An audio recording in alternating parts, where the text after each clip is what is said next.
বলছে বাংলাদেশের যে 9টা প্রমাণের একটা প্রমাণ চেয়েছে, এ তো উদ্বাস্তুরা দিতে পারবে না। আমাকে প্রশ্ন করছে তাহলে এরা কি করে নাগরিকত্ব পাবে?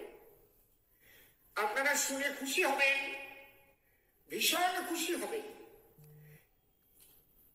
আজ দিল্লি থেকে সূত্র মারফত আমার কাছে খবর এসেছে যে আপনাদের ওই বাংলাদেশের প্রমাণ দিতে হবে না। যে বাংলাদেশের 9টা প্রমাণ ওটা অপশনাল থাকছে এবং সিএএ রুলসে এর পরিবর্তন আমার মাননীয় অমিত শাহজি করে দেবেন একদম। আমি এটা নিয়ে বেশ খানিকটা কথা বলেছিলাম, সেগুলো আপনাদের কাছে আমি বলিনি। 6 দিন আমি নিশ্চুপ ছিলাম। আমি আজকে খুব আনন্দিত। আপনারা নিশ্চিন্ত থাকুন, আপনাদের কোনো রকম কোনো অসুবিধা নেই। আর যে 20টা এই দেশের যে 20টা ডকুমেন্টের একটা চেয়েছে, ওটা তো সবার কাছে আছে, আর কোনো রকম কোনো ব্যাপার নেই। আর একটা যেটা বলছে বাবার বাড়ি ছিল কোথায় বা ঠাকুর দাদার বাড়ি ছিল কোথায় তার ঠিকানা, এটাও অপশনাল থাকবে। যে যার জানা আছে সে লিখবে, যার জানা নাই সে লিখবে না। অর্থাৎ আপনাদের নাগরিকত্ব পেতে কোনো অসুবিধা থাকবে না। যারা 2014 সালের 31শে ডিসেম্বরের মধ্যে ভারতে এসেছেন, একটা প্রমাণ আপনি দেখাতে পারবেন, তো আপনার নাগরিকত্ব হয়ে যাবে। এই খবরটা দেবার জন্য আজকে আমি বসলাম, কারণ আমি কিছু না জেনে কিন্তু অথেন্টিকতা না পেয়ে অসীম সরকার কখনো এত বড় কথা বলে না। এটা আপনারা যদি আমাকে বিশ্বাস করেন, আপনারা বলতে পারেন যে আপনার সিএ রুলসে এইভাবে লেখা রয়েছে।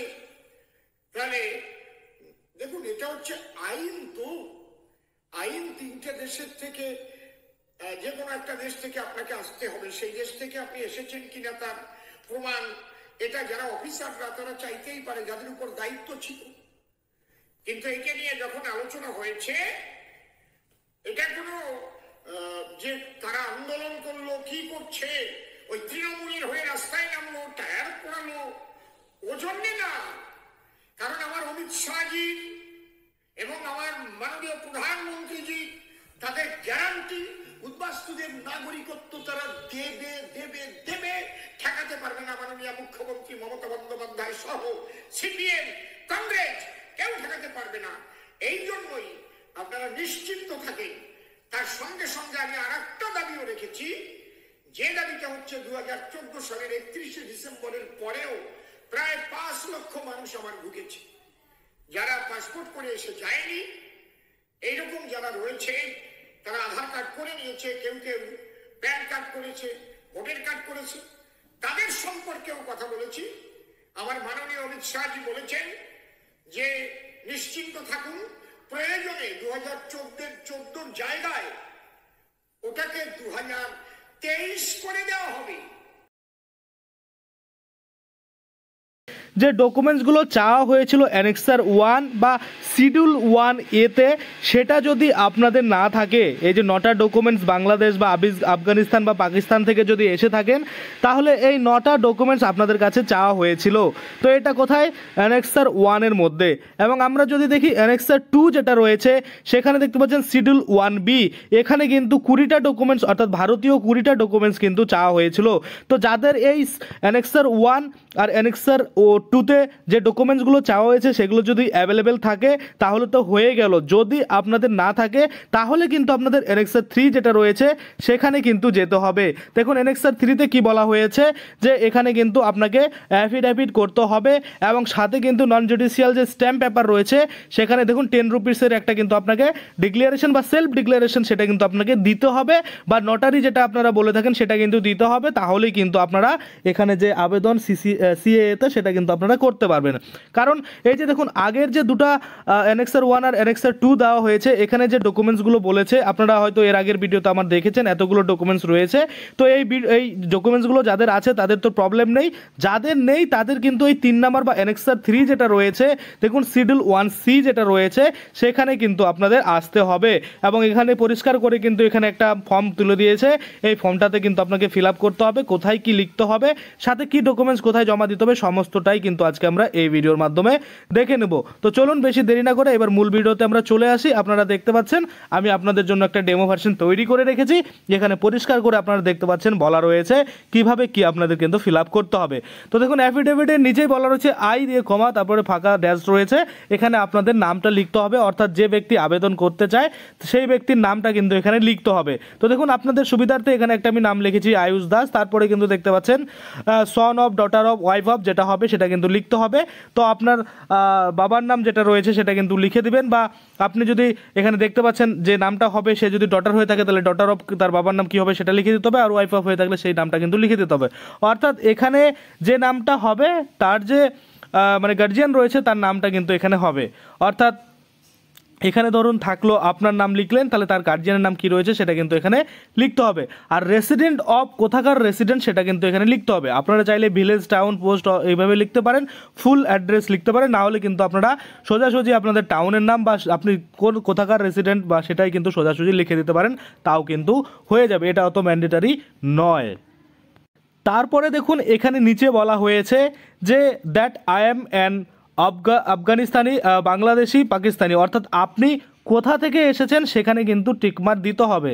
তো আমি আপনাদের বলে দিই, এখানে ধরুন আপনি বাংলাদেশ থেকে এসেছেন, সেক্ষেত্রে কিন্তু আপনাকে কি করতে হবে, আপনাকে কিন্তু বাংলাদেশের উপরে এখানে টিকমার্ক লাগিয়ে দিতে হবে যে আপনি বাংলাদেশ থেকে এসেছেন। আর তারপরে বলছে যে আপনি সেখান থেকে যে আসছেন আপনার কিন্তু কোন ধর্ম রয়েছে বা কোন ধর্ম থেকে আপনি বিলং করছেন সেটা কিন্তু দিতে হবে। তো বিলঙ্গিং টু, আপনি যদি হিন্দু হয়ে থাকেন তাহলে হিন্দুর উপরে আপনারা ক্লিক রাখবেন, বা আপনারা যদি শিখ হয়ে থাকেন তাহলে শিখ, বা বুদ্ধিস্ট হয়ে থাকলে বুদ্ধিস্ট। এখানে দেখতে পাচ্ছেন জৈন, ফার্সি, খ্রিস্টান, যেগুলো আপনার কমিউনিটির মধ্যে পড়বে সেই কমিউনিটির উপরে কিন্তু আপনারা কী করবেন, একটা টিকমার্ক কিন্তু লাগিয়ে দিবেন। এবং তারপরে দেখুন বলছে মাঝখানে, এখানে অনেক কিছু বলা হয়েছে, তারপরে দেখুন মাঝখানে বলছে যে আপনাকে কিন্তু রাইট ফুল পোস্টাল অ্যাড্রেস, অর্থাৎ আপনার যে ফুল অ্যাড্রেস রয়েছে সেটা কিন্তু দিতে হবে। এখানে কিন্তু আপনাদের একটা জিনিস মাথায় রাখতে হবে যে right full postal address in that country, অর্থাৎ আপনি যদি বাংলাদেশ থেকে এসে থাকেন তাহলে বাংলাদেশের ফুল পোস্টাল অ্যাড্রেস আপনাকে দিতে হবে। যদি আফগানিস্তান থেকে এসে থাকেন তাহলে আফগানিস্তানের ফুল অ্যাড্রেস আপনাকে দিতে হবে। যদি পাকিস্তান থেকে এসে থাকেন সেক্ষেত্রে কিন্তু পাকিস্তানের ফুল পোস্টাল অ্যাড্রেস যেটা রয়েছে সেটা কিন্তু এখানে আপনাকে দিতে হবে। এখানে দিয়ে দেওয়ার পরে তারপরে আপনাদের কি করতে হবে, নিচের দিকে চলে আসতে হবে, এবং নিচের দিকে আসলে আপনাকে দেখতে হবে, আপনাকে এখানে জিজ্ঞেস করা হচ্ছে যে that I enter into India on, অর্থাৎ আপনি কবে ইন্ডিয়াতে এন্টার করেছিলেন বা ঢুকেছিলেন সেটা কিন্তু জানাতে হবে। তো এখানে আমি 31/12/2014 এর জন্যই লিখে রেখেছি, কারণ এটা হচ্ছে লাস্ট ডেট, এরপরে কিন্তু আর কেউ ঢুকলে তাহলে কিন্তু আবেদন করতে পারবে না। আপনারা হয়তো সকলেই জানেন যে 31শে ডিসেম্বর 2014 সালের পরে যারা ইন্ডিয়াতে প্রবেশ করেছে তারা বর্তমানে কিন্তু এই সিএএ অর্থাৎ সিটিজেনশিপ অ্যামেন্ডমেন্ট অ্যাক্টের জন্য আবেদন করতে পারবেন না। আপাতত আপনাদের এটাই কিন্তু কাট অফ ডেট দেওয়া হয়েছে, পরবর্তীতে যদি বাড়ানো হয় সেই নিয়ে কিন্তু আমি অবশ্যই ভিডিও বানিয়ে দেবো। এখানে দেখুন date, month and year to be given as available, অর্থাৎ এখানে কিন্তু এক্স্যাক্টলি যে আপনাকে ওই ডেটটাই দিতে হবে এমন নয়, আপনার মোটামুটি একটা এস্টিমেট কাছাকাছি ডেট দিলেও হবে, এবং অবশ্যই কিন্তু আপনাদের প্রমাণ থাকতে হবে যে আপনারা 2014 সালের 31শে ডিসেম্বরের আগেই কিন্তু আপনারা ভারতে প্রবেশ করেছেন, বা 31শে ডিসেম্বর 2014 অবধি কিন্তু আপনারা এই যে ইন্ডিয়াতে সেটা কিন্তু প্রবেশ করেছিলেন বা আপনাদের এন্ট্রি কিন্তু হয়ে গেছিল।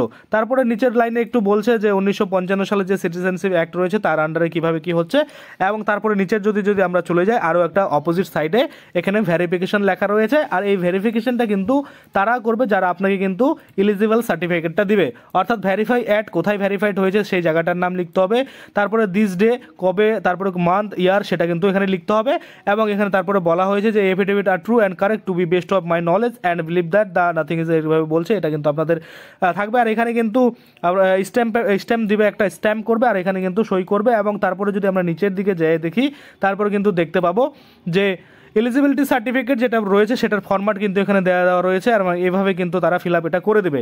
এগুলো কিন্তু আপনাদের করতে হবে না, আপনাদের ওই প্রথমটুকু করতে হবে, বাকিটুকু এখানে কিন্তু তারাই কিন্তু নিজেরা কিন্তু লিখে আপনাকে দিবে, কারণ এটা কিন্তু আপনাদের কাজ নয়, সেটা কিন্তু পুরোপুরি অফিসের কাজ, অফিস থেকেই কিন্তু আপনাদের এটা দিবে। তো আমরা যদি দেখি এখানেও কিন্তু সেম তেমনই রয়েছে, নাম রয়েছে, ফুল পোস্টাল অ্যাড্রেস রয়েছে, কোথা থেকে এসেছেন, আফগানিস্তান, পাকিস্তান, বাংলাদেশ, সেগুলো কিন্তু লিখতে হবে, কার আপনার বাবার নাম, আপনি কোথায় রেসিডেন্ট করছেন, এগুলো কিন্তু তারা আপনি যে ফর্মটা ফিল আপ করবেন সেটার অনুযায়ী এখানে লিখবে, ডেট প্লেসটা লিখে দেবে এবং সিগনেচার আপনারা দেখতে পাচ্ছেন, name of the person giving the certificate, আর কে সার্টিফিকেটটা দিচ্ছে তার কিন্তু নামটা এখানে থাকবে।